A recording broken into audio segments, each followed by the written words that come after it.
warahmatullahi wabarakatuh. Bismillah, alhamdulillah, wassalatu wassalamu ala rasulillah Muhammad ibn Abdullah wa ala alihi wa sahbihi wa mawalah. Subhanaka la ilma lana illa ma 'allamtana innaka antal alimul hakim. Rabbi shrah li sadri wa yassir li amri wa hlul 'uqdatam min lisani yafqahu qawli. Amma ba'd. Masih berada di kitab salat, masih berada di pembahasan tentang salat. Kita sudah tuntaskan rukun, syarat, sunnah-sunnah dan makruh, dan kita sudah bahas tentang sutroh dan sebab-sebab sujud sahwi sampai kita tuntaskan.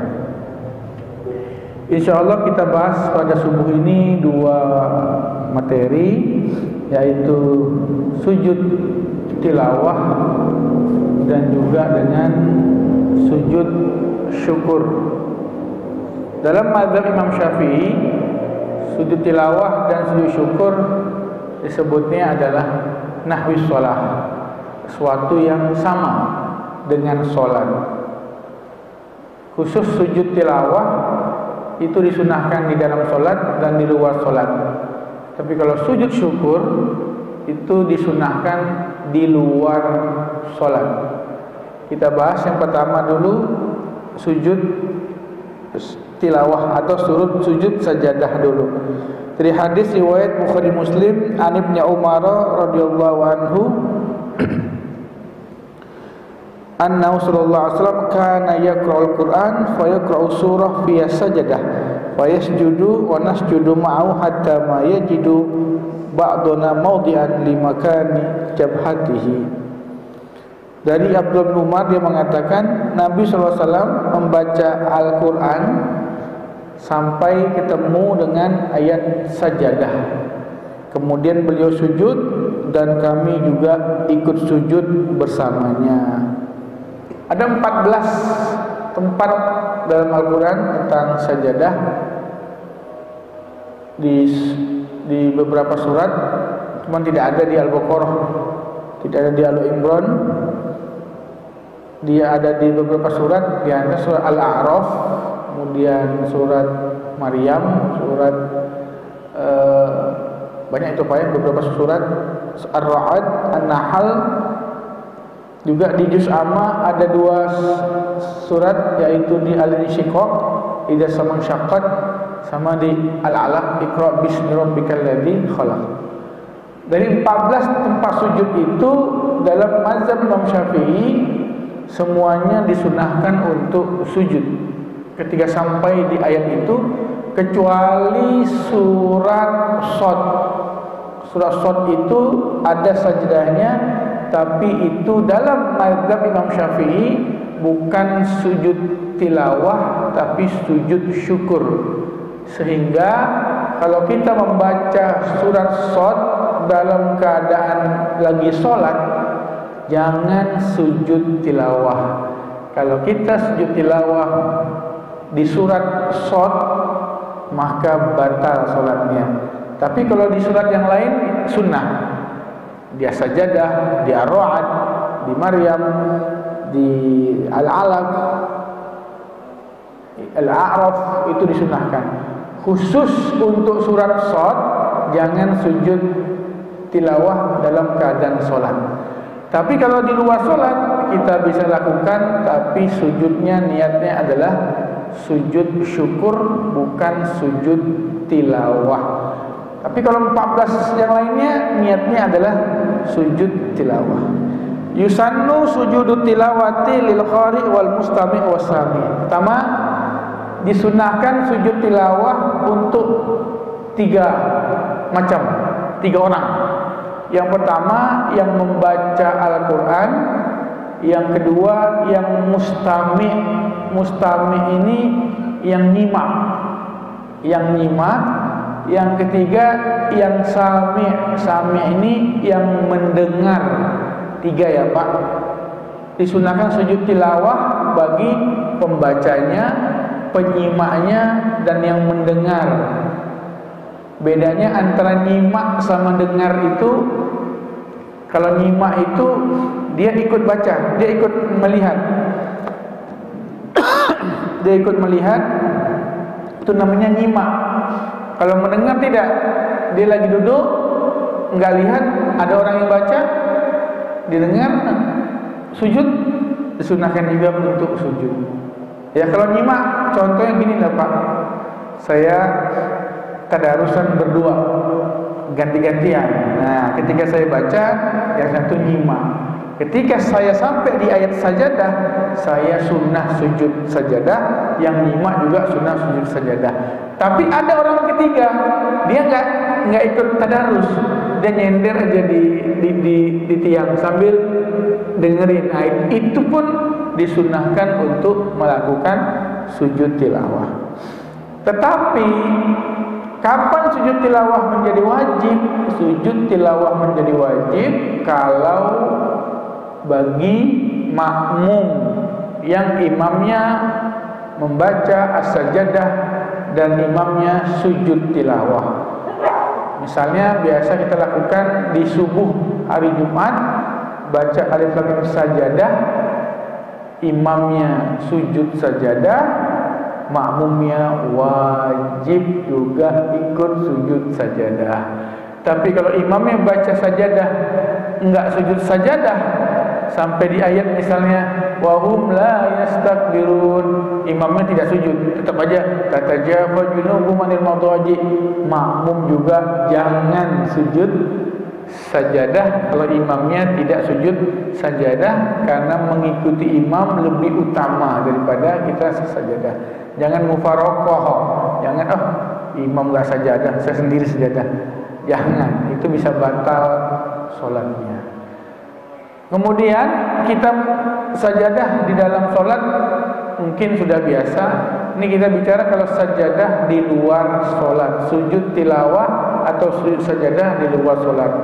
Pertama, dalam mazhab Imam Syafi'i, karena sujud sajadah sama seperti sholat, maka kalau di luar sholat, sujud sajadah itu dilakukan dengan takbiratul ihram, seperti syarat-syarat sholat, yaitu suci dari dua hadas, dalam keadaan tertutup aurat, menghadap kiblat, kemudian didahului dengan takbiratul ihram, Allahu Akbar, dan takbir lagi Allahu Akbar, sujud. Enggak usah Al-Fatihah, enggak usah iftitah, tapi hanya takbiratul ihram Allahu Akbar, langsung sujud, kemudian langsung duduk, langsung salam. Ini sujud tilawah atau sajadah yang di luar sholat, bukan di dalam sholat. Kalau di dalam sholat, ya sudah, begitu sampai as-sajadah, ucapkan Allahu Akbar, sujud kita. Setelah sujud, takbir lagi Allahu Akbar, baru berdiri. Walaupun ada di beberapa tempat yang membaca sholat, yang membaca ayat surat sajadah dalam sholatnya, tapi ketika sujud dia tidak bilang Allahu Akbar, padahal disunahkan kita juga bilang Allahu Akbar ketika mau sujud, asalkan jamaahnya ngerti Pak. Karena pernah di waktu umroh itu ada beberapa jamaah umroh yang belum biasa dengan sajadah. Dan waktu itu ingat sholat di Masjid Nabawi. Nabawi kan sangat luas. Ada jamaah ketika imamnya baca as-sajadah, wahum la yastakbirun, kata imamnya Allahu Akbar, ruku Pak. Itu kadang-kadang sebagian jamaah itu ruku, tentu kaget orang semuanya sudah sujud, dia ruku sendiri. Suatu imamnya lagi kata siapa junubuhum anil madaji, apa imam kita yang belum itu udah baca surat lagi. Nah, ini penting bagi kita. Ada beberapa jamaah mungkin belum terbiasa dengan as-sajadah, sehingga disosialisasikan dulu, diajarkan dulu, sehingga nanti tahu. Para bapak ibu sekalian, kita hari ini baca surat as-sajadah, nanti saya pas sampai di ayat sajadah saya katakan Allahu Akbar, itu bukan ruku ya, itu kita sujud sajadah ya. Itu penting Pak, supaya masyarakat oh iya seperti itu dilakukan. Baik. Kalau di dalam salat oke, kalau di luar salat juga seperti itu. Baik. Bagaimana kalau posisi si pendengar atau yang membaca sedang berdiri? Ini kita bicara sajad, sujud tilawah, sujud sajadah di luar sholat. Apakah harus berdiri? Enggak. Kalaupun dia malas berdiri, dia misalnya lagi baca Al-Quran sampai sajadah dalam keadaan seperti ini, malas berdiri, ya udah nggak apa-apa. Yang penting ngadap kiblat, Allahu Akbar, langsung sujud tilawah, langsung salam. Nah, nggak harus berdiri. Tapi kalau dia mau berdiri, boleh, lebih utama. Jadi benar-benar seperti sholat. Itu sujud tilawah seperti itu disunahkan. Baik. Kemudian semua disunahkan kecuali tadi sujud di surat Shad, itu disebut dengan sujud syukur. Apa hukumnya? Mazhab Abu Hanifah mewajibkan sujud tilawah Pak, dan sebagian dari mazhab Imam Ahmad mewajibkan sujud tilawah. Tapi mazhab Imam Syafi'i dan mayoritas seluruh ulama, sujud tilawah hanya sunnah muakkadah saja, dengan dalil Sayyidina Umar bin Khattab pernah khutbah Jumat sampai kepada ayat sajadah, beliau turun dan sujud.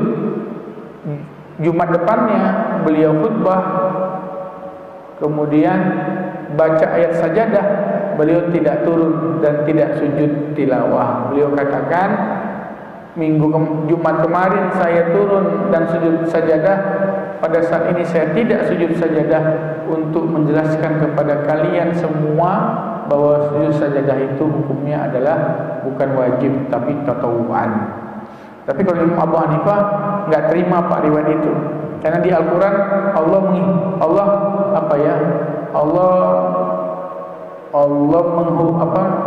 memarahi, Allah murka kepada orang yang apabila dibacakan Al-Quran dia tidak sujud. Nah, itu beliau lebih berpegang daripada itu.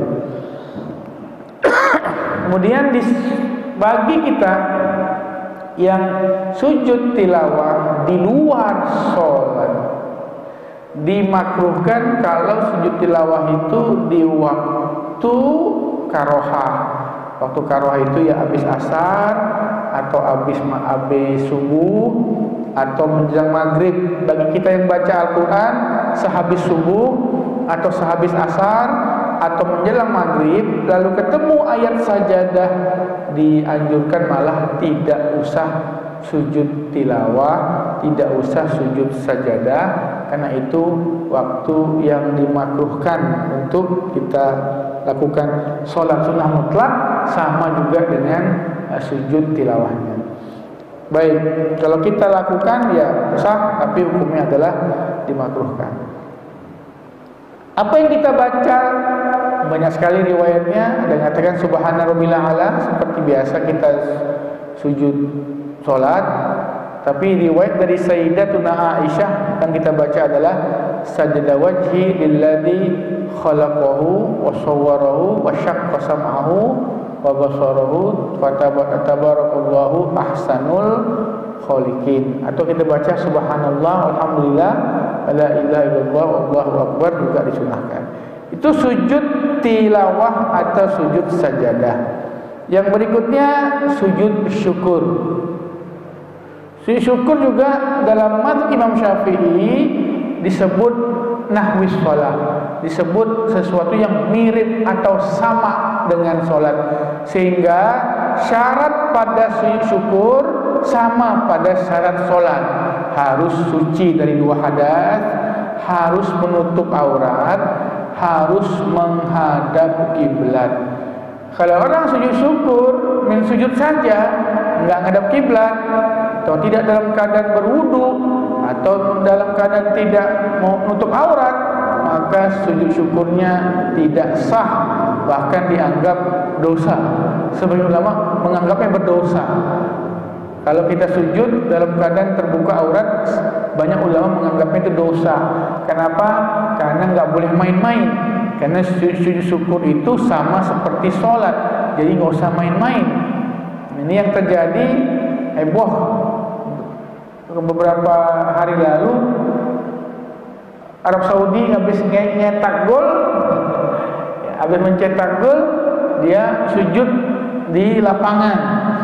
Itu ulama Arab Saudi nggak berani mengkritik, tapi dalam apa namanya, pecahan taklim mereka mengatakan sujud orang yang main bola batil, tapi dia nggak berani Pak mengkritik karena Arab Saudi lagi euforia, lagi gembira-gembiranya bisa mengalahkan Argentina. Itu kalau ulama kritik masuk penjara Pak langsung, karena Raja Salman itu anaknya itu sangat-sangat tegas, tapi itu sudah dibahas. Kenapa kita katakan sujud syukur yang nggak boleh? Ya dia pakai celana pendek. Mana bisa sujud syukur dalam keadaan terbukanya aurat?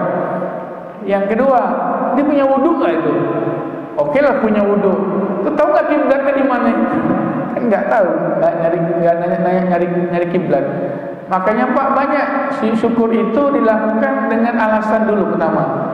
Pertama kita pahami sujud syukur itu seperti sholat, sama kayak tadi, takbiratul ihram, kemudian baru langsung sujud, kemudian duduk sebentar langsung salam. Jadi nggak main langsung alhamdulillah langsung nembak gitu aja, tidak, pakai prosedur.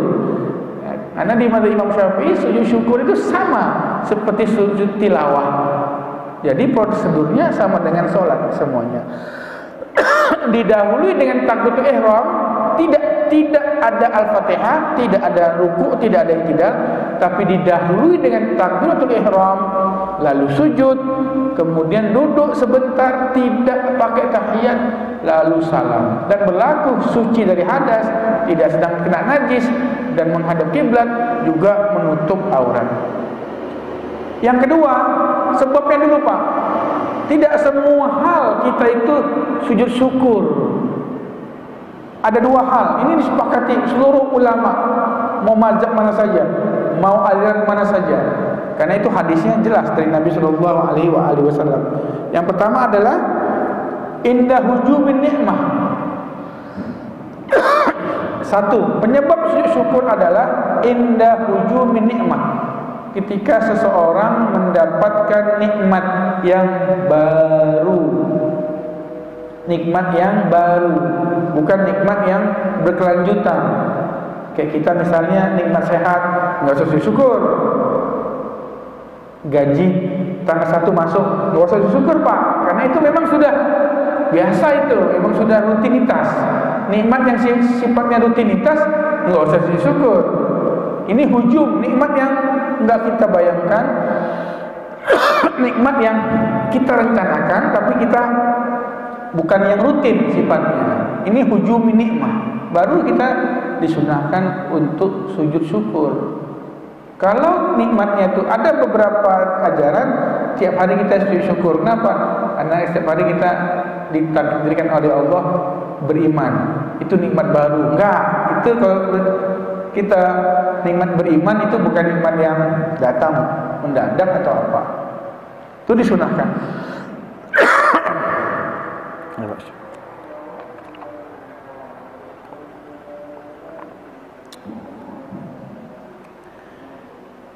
Jadi kalau misalnya kita lagi duduk di warung atau di mana, atau masuk SMS, kita buka, alhamdulillah Pak, proyek kita tembus dan kita bisa mendatangani, alhamdulillah.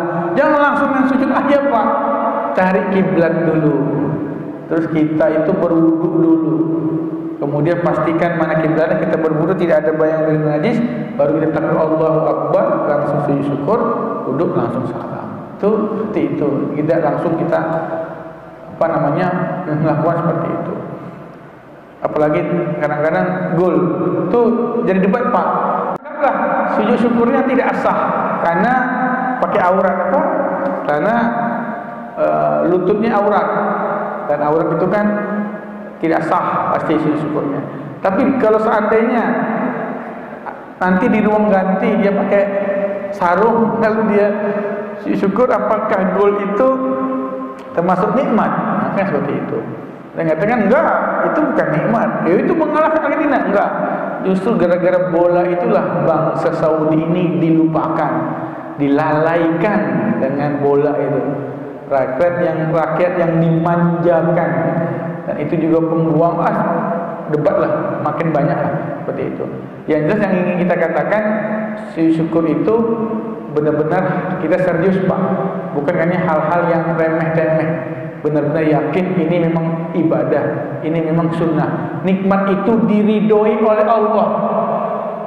Kita yakin ini nikmat yang datang ini diridhoi oleh Allah berdasarkan halal, diridhoi oleh Allah, langsung kita sujud syukur, itu disunahkan. Yang kedua, wandifai nikmah. Sebab sujud syukur adalah ketika kita terhindar dari bencana. Terhindar dari bencana itu dibagi dua, Pak. Misalnya bencana yang bersifat badan fisik, bencana yang bersifat fisik. Kita lagi, jangan kita lah. Ada orang lagi duduk di pinggir jalan nunggu bis, tahu ada mobil oleng, langsung nabrak temennya yang di sebelah, dia enggak. Nah itu sujud syukur. Alhamdulillah, langsung kita sujud syukur pada saat itu dengan syarat-syarat yang sudah saya jelaskan. Terjadi bencana, terjadi gempa, sebelah rumah hancur, yang sana hancur, dia enggak. Nah itu salah satu contohnya adalah indifo nikmah. Langsung wudu, ambil sajadah, langsung syukur kepada Allah Subhanahu wa ta'ala. Itu kenapa? Terhindar dari terhindar dari bencana. Kata Nabi SAW, barang siapa terhindar dari bencana, disunahkan membaca Alhamdulillahilladzi afani mimma talahu. Ya Allah, segala puji bagi Allah yang menjaga saya dari hal-hal yang Allah bencanakan kepada yang lainnya. Nah, itu yang disunahkan bagi kita untuk melakukan sujud syukur tersebut. Ketiga, kalau juga kita melihat orang yang terkena bencana, tapi bencananya itu bencana agama. Dalam ulama mengatakan di sini, kita melihat orang pelaku maksiat. Kita melihat pelaku maksiat yang menampakkan kemaksiatannya, kita bersyukur, ya Allah, alhamdulillah Allah beri saya hidayah sehingga saya tidak seperti orang ini. Itu juga dibolehkan untuk melakukan sujud syukur. Misalnya kita punya teman sudah lama tidak ketemu, pas ketemu dia lagi megang arak, lagi mabok, megang arak terang-terangan, ya Pak ya, terang-terangan. Kita langsung alhamdulillah ya Allah, saya tidak seperti dia itu. Disunahkan kita untuk sujud syukur. Apa alasannya? Alasannya bersyukur kepada Allah karena kita tidak seperti orang yang kita lihat tersebut. Ya Pak, bisa kita nonton TV, lihat ada orang-orang LGBT, orang-orang yang melakukan perbuatan maksiat terang-terangan itu, ya. Rusia baru saja mengeluarkan aturan orang yang menampakkan ke-LGBT-annya, orang menampakkan mempropagandakan ke-LGBT-annya ditangkap dan didenda, Pak. Dendanya bisa kena 1,2 miliar. Itu orang yang menampakkan LGBT-nya. Ya, misalnya memasang bendera pelangi itu di jalan-jalan, itu di Rusia kemarin beritanya itu di Rusia sudah sah, sama parlemen sudah disahkan orang yang mengkampanyekan LGBT. Ya, padahal Rusia itu negara bebas Pak. Rusia poliandri aja boleh, perempuan punya suami 3 boleh di Rusia. Di Soviet di Rusia boleh, nggak masalah. Tapi mereka bikin aturan baru, kalau mengkampanyekan LGBT itu langsung ditangkap, di penjara, bahkan didenda Pak 1,2 miliar. Di Indonesia malah disuruh menghargai, ini gawat Pak kita. Ya, yang nyuruh lagi bukan tanggung-tanggung lagi, ya, yang nyuruh bukan tanggung-tanggung Pak, ulama lagi, yang dianggap ulama itu. Mari kita hargai kemanusiaan. Ini kacau Pak Indonesia. Makanya itu. Nah, kalau kita melihat seperti itu, orang yang menampakkan kemaksiatannya, kata ulama, kita boleh sujud syukur, bahkan disunahkan sujud syukurnya di depan dia.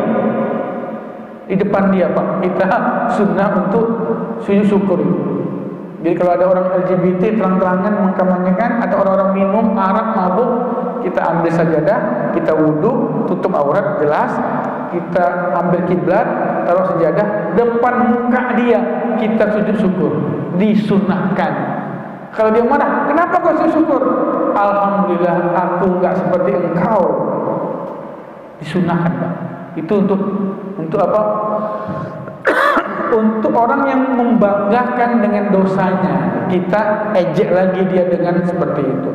Karena kata Nabi SAW, kullu ummati mu'afa, seluruh umatku itu diampuni oleh Allah dosanya, illal mujahirin, kecuali orang yang menampakkan dosanya.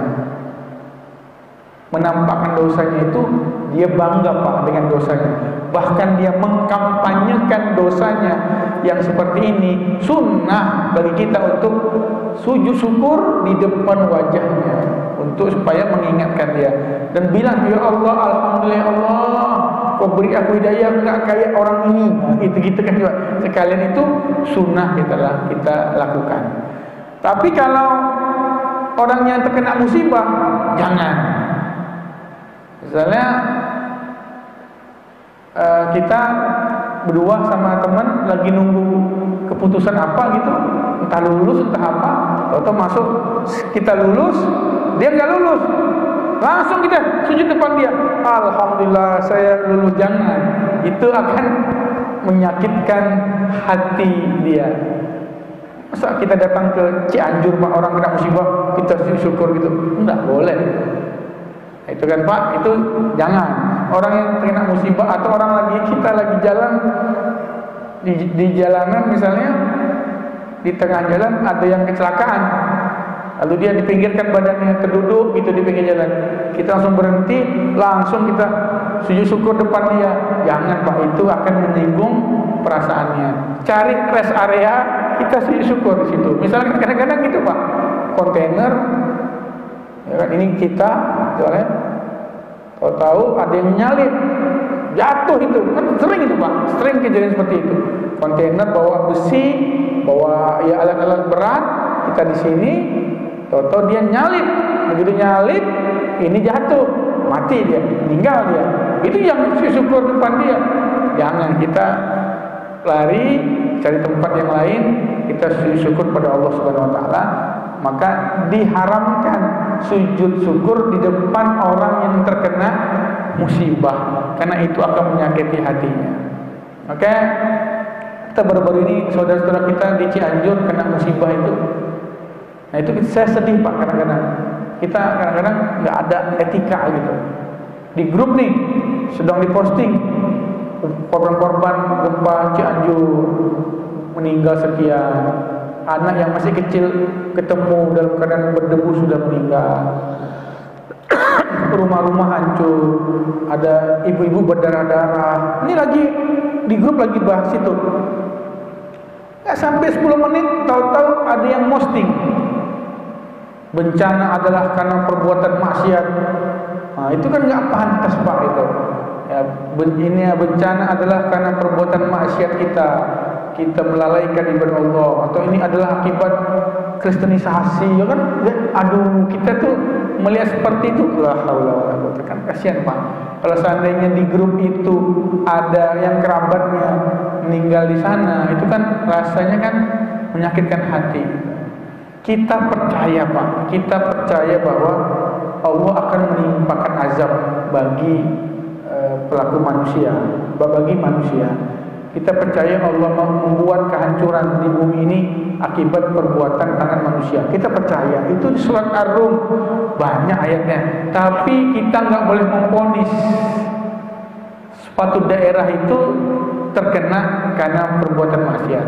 Nggak bisa, karena bencana itu tidak semua murni karena maksiat. Bencana yang terjadi itu tidak semua karena maksiat, tapi memang karena ya kehendak Allah juga untuk meninggikan derajat, untuk terkena cobaan juga ada daerah-daerah. Ka'bah pernah hancur Pak, ya Ka'bah itu pernah bendungan di Yaman itu bocor di Ma'rif, habis itu Ka'bah hancur. Ka'bah juga pernah hancur dihantam bola api. Saat itu Mekah lagi hebat-hebatnya. Kita lihat juga Aceh juga kurang apa lagi disebutnya. Makanya kalau ada terkena musibah di suatu tempat, jangan pernah kita komentar atau memvonis ini banyak maksiat ini. Kalau memang Pak, dalam Al-Quran saya lupa ayatnya, kalau memang setiap maksiat itu, ya Allah bilang dalam Al-Quran, kalau memang Allah mengazab di setiap tempat yang ada maksiat, tidak akan tersisa di bumi ini kecuali kena azab semua Pak. Seandainya Allah mengazab suatu daerah itu karena perbuatan maksiat, tidak akan ada yang tersisa Pak di bumi ini kecuali semuanya kena azab. Mana Pak daerah yang nggak ada maksiat? Mana daerah yang tidak ada maksiat itu? Mana? Tidak ada Pak. Mau daerah manapun ada maksiatnya. Di mana? Mana paling suci di sini? Mekah ada Pak. Di Mekah Bapak mau cari pelacuran, mau cari pelacur ada. Hingga dulu Buya Hamka itu Buya Hamka itu pulang haji ditanya sama orang, Buya, ya di Mekah ada maksiat enggak? Kata Buya Hamka, tergantung engkau, tergantung kau, kata Buya Hamka. Kalau kau mau nyari maksiat di mana saja, kata Buya Hamka, selama itu di dunia kau pasti dapat. Tergantung kaunya itu, kata Buya Hamka. Kalau kau memang tidak ingin maksiat di negara paling maksiat pun, kalau kau tidak ada niat, kau tidak mencari, nggak akan ada itu. Tapi di negara sesuci Mekah pun, tapi memang dasarnya diri kau itu, kata Buya Hamka, memang suka maksiat, pasti dapat. Seperti itu, pasti dapat Pak. Kalau kita memang rasanya. Nah, kalau memang setiap daerah itu masih kena azab karena maksiat, habis Pak. Nggak ada negara mana yang bersih, steril dari maksiat. Tidak ada, ya tidak ada. Di zaman Nabi ada perzinahan, di zaman Nabi ada. Di zaman Nabi ada kemaksiatan yang paling mengerikan, munafik. Lebih ngeri lagi itu. Ya, lebih ngeri lagi daripada kemunafikan itu. Makanya kita percaya Allah menimpakan azab. Tapi kalau terkena suatu daerah, jangan kita vonis Pak daerah itu, karena takutnya itu kita suudzon sama orang. Biasa saja itu, ya contohlah Pak ketika tragedi Mina, di terowongan Mina, orang ibadah semua itu nggak ada niat maksiat, tapi Allah wafatkan. Allah wafatkan itu orang-orang yang di Mina itu, nggak ada maksiat, nggak ada apa itu Allah wafatkan semuanya atas kehendak Allah Subhanahu Wa Taala. Kecuali satu daerah Pak, misalnya kayak kami di Kalimantan itu, dulu Pak kalau hujan di Ketapang itu Pak ya, di Ketapang, kalau hujan Pak sederas apapun nggak pernah banjir Pak, karena Kalimantan itu dikelilingi oleh sungai. Jadi pembuangan itu aman Pak, nggak mungkin, kecuali banjir bandang jarang. Tapi Pak sekarang kalau hujan satu hari aja nggak berhenti, habis Pak. Tenggelamnya itu sampai satu rumah. Itu apa Pak? Eksplorasi alam, sawit, penambangan hutan, ya, terus boksit, tambang Pak, itu habis Pak. Gunung-gunung tuh rata, ya, gunung-gunung tuh habis rata. Hutan itu habis, dikeruk, udah habis timahnya semua, kasih sawit. Nah sekarang kalau hujan sehari, atap tenggelam Pak. Nah itu baru kita bisa katakan, kita bisa jadikan pelajaran. Ini akibat penebangan hutan. Ini akibat kita tidak menjaga alam. Tapi kalau gempa, lempengan di bawah, kita nggak usah lah bilang karena daerah itu bermaksiat, nggak usah lah menyakiti hati orangnya. Walaupun kita imani betul Allah akan menimpakan seperti kaum Sodom, Allah hancurkan negeri tersebut. Tapi memvonis daerah ini terkena karena maksiat, itu yang jangan kita lakukan. Ada satu daerah Pak di Dieng, itu jadi objek wisata para ustadz-ustadz itu Pak, untuk melemahkan ceramahnya itu. Ada satu daerah di Dieng itu, di Wonosobo, di daerah Kasiran ya Pak, Kekasiran ya Pak. Situ ada namanya dusun Legetan ya Pak. Nah, ada dusun Legetan di situ. Nah, itu dulunya kan dusun yang hasilnya sawahnya sangat baik, sangat bagus. Dusun Legetan di sini, ini jurang, sungai, ini ada gunung. Pengamun-amun ini namanya Pak, gunung. Gunung ini Pak, tinggi nih gunung. Nah, gunung di sini, ini dusunnya kayak mangkok gitu jadinya di gunung. Kemudian ini sungai, ini jurang. Tahun 55 masalah ya Pak. Tahun 55 terjadi longsor. Puncak gunung itu begini Pak, langsung kena ke dusun tersebut, sehingga dusun tersebut jadi bukit baru. Jadi bukit baru. Saat itu hujan yang sangat deras, orang nggak berani keluar. Lalu petir segala macam, mengerikan sekali. Nah, pagi-pagi orang keluar dari rumah, kaget luar biasa. Puncak gunung itu sudah berada di dusun itu, menjadi gunung. Sementara jurang sama sungainya itu bersih Pak, nggak ada apa-apa. Nah, sampai di sana dibilang itu tanah terbang. Nah, lalu dijadikanlah itu sebagai alasan azab Allah dengan berbagai macam versi Pak. Kalau versi yang kejawen nyatakan itu nggak bayar apa, nggak bayar sesajen, sehingga sama dewa itu dimatikan. Kalau versi Islam itu adalah sarang maksiat, tempat LGBT. Sayangnya ustadz-ustadz yang ngomong ini muda-muda Pak, yang nggak ada tahun itu, yang nggak lahir di tahun itu, tahun 55. Memang dia ada, tapi itu jadi objek wisata, masuk dengan timnya, duduklah di tugu itu. Saudara-saudara sekalian, saya berada di tempat kaum Sodom yang pernah diazab. La haula wala quwata illa billah. Memang dia udah lihat, memang dia tahu keadaan kaum itu. Harusnya kan diteliti dulu Pak, tanya dulu orang yang selamat, kan ada itu desa-desa sekitar kan selamat semua.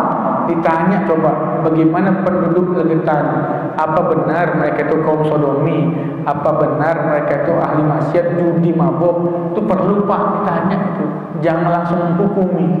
Akhirnya kan diteliti itu oleh geologi, kenapa kok sungai sama jurangnya itu tidak kena oleh apa? Oleh gunung tadi. Dibilang karena retaknya itu, kalau ini gunung, retaknya itu dari sini Pak. Dari, kalau ini puncak gunung, ini misalnya dua gunung puncaknya, retaknya itu di sini Pak, di sini. Dan ketika dia jatuh, itu jatuhnya utuh Pak, seperti batu, sehingga dia menggelinding kayak bola, karena tanah itu keras.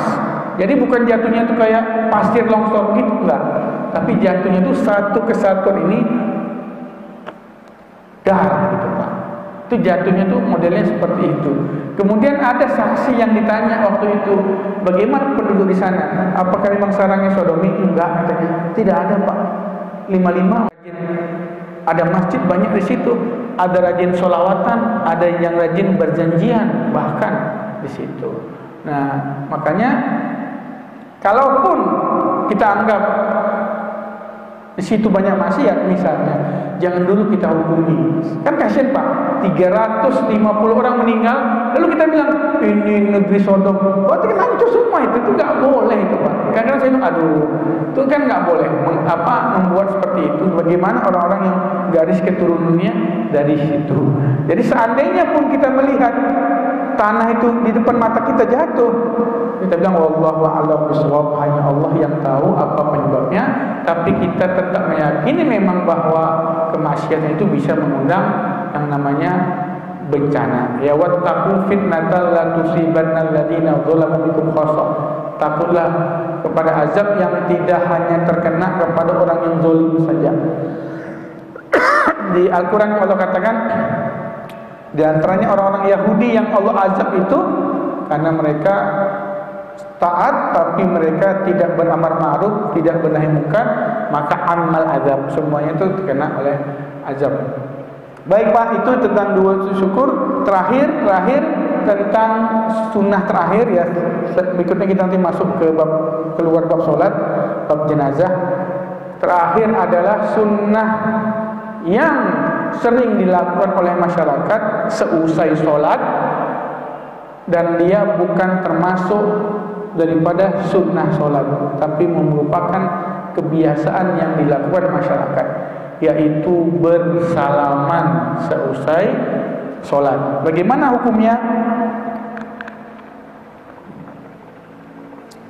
Sudah dibahas Pak oleh Imam Nawawi, karena kejadian ini bersalaman seusai sholat itu bukan hanya di Indonesia, sudah dilakukan lebih dari 800 tahun orang sudah melakukan itu, bukan hanya di Indonesia. Menurut Imam Nawawi, sunnah salaman seusai sholat hukumnya adalah bukan termasuk sunnah sholat, tapi hukumnya adalah mubah. Hukumnya adalah mubah, karena bersalaman adalah perbuatan adat, kebiasaan. Tidak ada bidah-bidah di sini, bukan ibadah dia adalah perbuatan kebiasaan, maka hukumnya mubah. Tapi bisa menjadi sunnah. Kapan salaman itu menjadi sunnah? Kalau kita ke masjidnya itu atau ketika kita takbir itu orang tadi tidak ada Pak. Misalnya kita datang ke masjid lalu takbir Allahu Akbar sebagai makmum, atau datang orang lagi sebelah kita. Nah, ketika salam, kita salaman sunnah karena baru ketemu. Lain dengan kita yang sudah sama-sama masuk ke masjid. Saya datang ke masjid misalnya jam 4, Pak Yani jam 4. Kita sama-sama duduk berdua nunggu sholat. Kemudian kita sholat, habis itu kita salaman. Ini boleh mubah tapi tidak sunnah. Kenapa? Karena udah ketemu dari tadi. Dari tadi sudah ketemu. Sedangkan salaman itu sunnah bagi kita yang pertama kali bertemu. Kata beliau, bagi yang sholat itu masbuk atau teman yang disalaminya itu adalah teman yang tidak hadir ketika takbiratul ihram bersama imam, maka salaman di sini menjadi sunnah. Ya.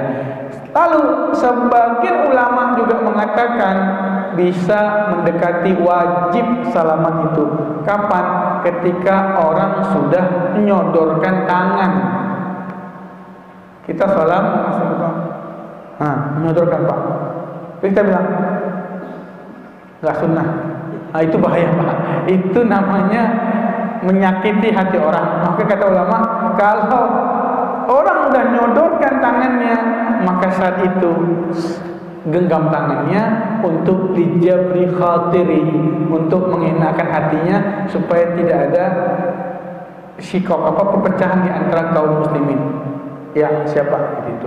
Nah, tapi bagi yang salaman harus lihat-lihat kondisi, Pak.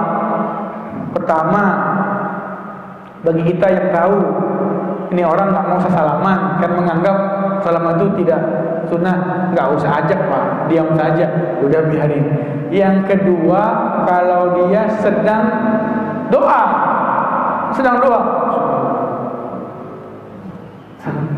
kan ganggu, Pak, ini. Dia lagi khusyuk, jangan salaman, dia lagi khusyuk, kan? Nah, bagi kita yang sedang doa, ada yang ngajak salaman, biarin aja, Pak, jangan kita gini kan, jangan. Karena saat doa kita pada Allah lah. Oh ya jangan, Pak, biar aja, biar soal nggak masalah. Karena waktunya tidak tepat. Sesuatu perbuatan, walaupun itu fardu, walaupun itu wajib, tapi kalau saatnya belum tepat, nggak usah dilakukan, Pak. Nabi sedang wudhu, Nabi Muhammad SAW sedang wudhu. Ada sahabat, Assalamualaikum ya Rasulullah, salam sama Nabi. Nabi lagi wudhu, Assalamualaikum ya Rasulullah. Nabi diam aja. Assalamualaikum ya Rasulullah. Nabi lanjut aja. Assalamualaikum ya Rasulullah. Nabi diam aja, lanjut aja. Oh, sahabat, ada apa ini? 3 kali Nabi disapa salam. Bukankah menjawab salam hukumnya wajib? Ya, wajib hukumnya menjawab salam. Kenapa Nabi nggak ucapkan salam ini? Bingung, Pak, dia sahabat ini. Sampai Nabi masuk ke masjid, Nabi sholat 2 rakaat. Setelah itu Nabi datangi dia. Kata Nabi, "Hei, waalaikumsalam warahmatullahi wabarakatuh. Waalaikumsalam warahmatullahi wabarakatuh. Waalaikumsalam warahmatullahi wabarakatuh." Kata Nabi, "Aku tidak menjawab salammu itu," kata Nabi, "karena aku sedang berwudu. Barang siapa berwudu dan tidak berbicara," coba, walaupun itu wajib, barang siapa yang berwudu, man tawaddoa, barang siapa yang berwudu dia tidak berbicara sampai dia sholat 2 rakaat, maka diampuni dosanya, kata Nabi SAW. Maka kita kalau lagi wudu ada yang kita biar aja, Pak. Atau kita lagi baca Quran, Assalamualaikum. Nah, itu biar aja, Pak, sampai tuntas baru Waalaikumsalam. Nah, makanya kesunahan mengucapkan salam tidak mutlak. Ada beberapa hal yang tidak disunahkan mengucapkan salam. 1, bagi yang masuk masjid, nggak ada, Pak, sunnah masuk masjid Assalamualaikum. Ulama tidak menganjurkan kita masuk masjid mengucapkan Assalamualaikum, karena di situ ada yang sedang sholat sunnah, ada yang sedang berzikir, ada yang sedang baca Quran, momennya tidak tepat. Yang kedua, ketika orang sedang sholat, sedang membaca Al-Quran, ketika sedang wudhu, apalagi orang sedang kamar mandi, Pak, itu nggak boleh itu. Waalaikumsalam, mesti dari WC, dosa itu hukumnya. Sama, Pak, ulama juga melarang membaca Al-Quran di pasar, memperdengarkan Al-Quran. Imam Nawawi dalam At-Tibyan mengatakan sangat tidak dianjurkan memperdengarkan Al-Quran di tengah pasar. Kenapa? Di pasar orang lagi transaksi, lagi tawar-menawar. Sedangkan Al-Quran itu kalau dibacakan harus didengar. Wa idza quri'al Quran fastami'u. Maka jangan, kata Imam Nawawi, jangan. Biarkan tempat bisnis, silakan dia dengan bisnisnya, jangan ganggu. Kalau engkau baca Al-Quran, cukup kau sendiri saja yang dengar, kata beliau, jangan diperdengarkan. Nah, itu orang nanti akan repot orang untuk menjawab atau mendengarkan bacaan Al-Quran tersebut. Jadi sekali lagi, sunnah salaman itu mubah, tapi bukan, kita harus jujur, Pak, itu bukan dari sunnah sholat, tapi sunnah sendiri yang disunahkan bagi mereka yang baru jumpa. Kalau sudah jumpa, ya nggak ada masalah, hukumnya boleh-boleh saja dan tidak ada yang berani membid'ahkan. Baik, sudah jam 5.20, mungkin ada yang ditanyakan, silakan. Waalaikumsalam. Ya, waalaikumsalam. Ini ada beberapa pertanyaan juga. Yang pertama, ada beberapa ayat tilawah yang ada dalam Al-Quran yang kalau kita baca kita harus sujud. Kemudian kalau sujud syukur itu di mazhab lain bagaimana, Tat? Kalau yang setahu saya kan boleh langsung, ada yang sujud, ada yang tidak. Seperti kalau mazhab Syafi'i tadi seperti Ustaz harus wudu dulu. Nah, kalau mazhab Maliki dan Hanafi atau Hambali bagaimana? Yang ketiga, pas kita lagi sholatin di rumah, mau sholat fardu atau sholat sunnah, ada tamu, assalamualaikum. Nah, kalau gitu gimana, Tat? Ya, ada lagi Pak? Ada dua ya Pak pertanyaan. Sujud syukur dalam mazhab lain? Ya. Sujud syukur dalam mazhab lain kalau menutup aurat sepakat Pak. Menutup aurat semuanya sepakat. Tapi kalau masalah wudu, ya mazhab yang lain tidak disyaratkan wudu. Bahkan sujud tilawah pun di mazhab lain boleh tanpa sujud. Kalau sujud tilawahnya di luar sholat bagi yang mustamil. Misalnya saya seorang hafiz, saya seorang hafal Al-Quran, kemudian saya sedang tidak punya wudu, tapi saya sedang mengulangi hafalan saya sampai ke ayat sajadah, saya sujud aja. Itu di mazhab lain ya Pak. Di mazhab lain boleh sujud syukur, sujud tilawah tanpa wudu. Tapi di mazhab Imam Syafi'i, sujud sajadah dan sujud tilawah harus dengan wudu karena itu serupa dengan sholat. Bahkan Imam Syaukani salah satunya dari Zohiriyah menganggap bahkan sujud tilawah itu boleh tidak ngadep kiblat Pak. Boleh tidak ngadep kiblat. Tapi kalau mazhab Syafi'i paling ketat masalah ini, mazhab Imam Syafi'i harus wudu dan menghadap kiblat. Kalau buka aurat semua nggak boleh. Ya bagaimana orang bersyukur tapi berdosa gitu. Dia bersyukur pada Allah tapi dia saat itu dalam keadaan berdosa, itu kan ngolok namanya, itu sepakat. Tapi masalah suci dan menghadap kiblat itu yang terjadi perbedaan di ulama. Di mazhab yang lain boleh Pak kalau tidak wudu. Mazhab Syafi'i tidak dibolehkan.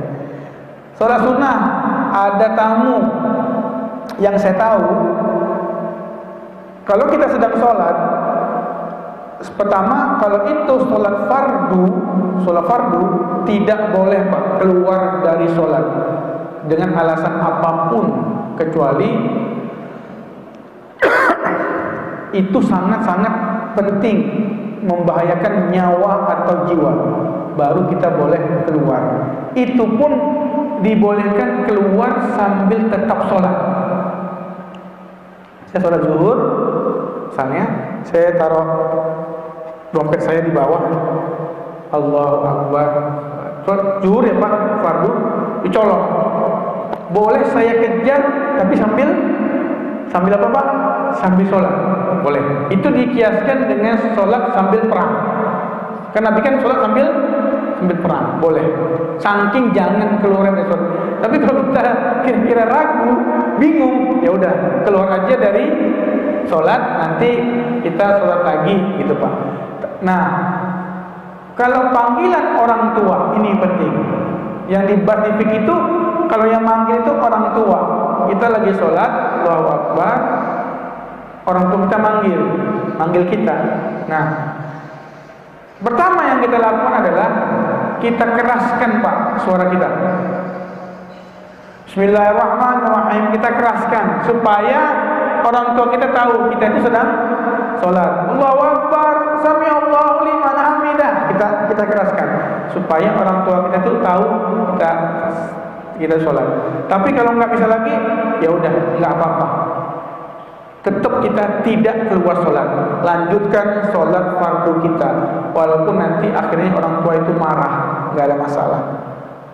Tapi kalau sholat sunnah, betul Pak, kalau kita sedang sholat sunnah, orang tua yang manggil dan kita keraskan, dia tidak dengar juga, dan kita yakin dia nanti akan marah dan tersinggung, maka saat itu boleh kita niat keluar dari sholat, karena memenuhi panggilan orang tua itu lebih wajib hukumnya. Tapi kalau tamu orang lain, bukan orang tua, keraskan suara kita.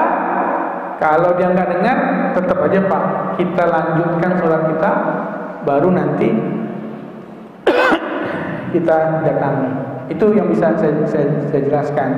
Keluar dari sholat sunnah disunahkan hanya ketika kita takut tertinggal berjamaah dari masjid. Misalnya kita datang ke Az-Zahra, kita nggak tahu bahwa itu udah mau waktu sholat, udah mau waktu takbir.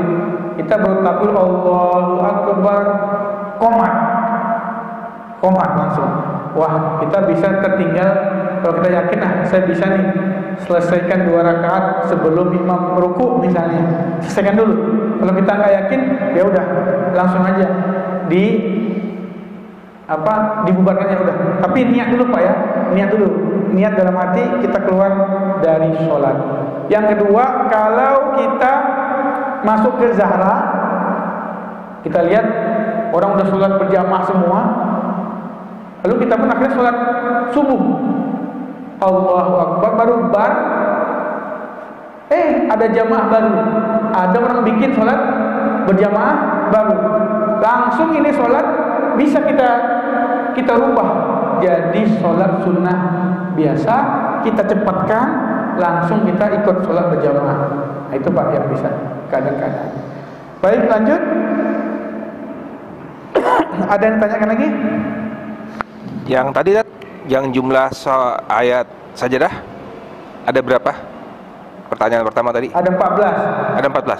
Ya 10 yang disepakati. Yang disepakati 10 Pak. Yang nggak disepakati itu ada 4. Al-Alaq itu ada di wasjud waqtarib di surat Iqra bismi itu ada perbedaan itu. Ada yang mengatakan itu bukan saja, ada yang mengatakan sajadah. Kemudian al-insyiqaq itu idza sama'u syaqqat. Nah, itu yang dipisihkan. Satu lagi saya lupa di juz An-Najm ya. Di An-Najm salah. Satu lagi itu di mana di As-Sad. Nah, kalau surah As-Sad itu dalam mazhab Imam Syafi'i itu dianggapnya adalah surat 4 ya Pak. Sad, An-Najm, Al-Insyiqaq, Iqra, Al-Alaq. 4 ini menjadi perbedaan di antara ulama. Ada yang mengatakan itu sujud tilawah, ada yang mengatakan tidak. Tapi yang disepakati itu Al-A'raf ayat 206 disepakati.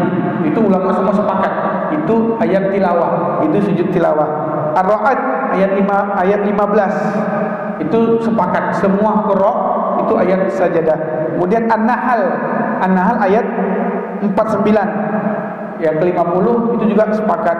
Kemudian Al-Isra ada 107 khusyu'a itu ya, itu Al-Isra.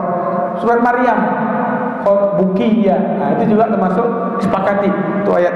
Kemudian Al-Hajj, surah Al-Hajj ayat 18 itu juga sepakat ulama semuanya. Al-Furqan itu juga, Al-Furqan juga termasuk. An-Naml, As-Sajadah disepakati, sama Fussilat. Nah, yang 4 tadi yang di An-Najm, kemudian di As-Sad, Al-Insyiqaq sama Iqra terjadi perbedaan. Kalau mazhab Imam Syafi'i semuanya sujud tilawah kecuali surat Sad. Itu sujud syukur. Jangan dilakukan ketika sedang sholat, tapi silahkan lakukan di luar sholat. Gitu Pak. Mungkin ada yang tanyakan lagi Pak?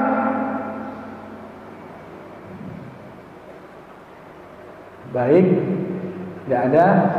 Kita tutup bersama dengan doa kifaratul majlis. Subhanallah wa bihamdika asyhadu an la ilaha illa anta astaghfiruka wa atubu ilaik. Assalamualaikum warahmatullahi wabarakatuh.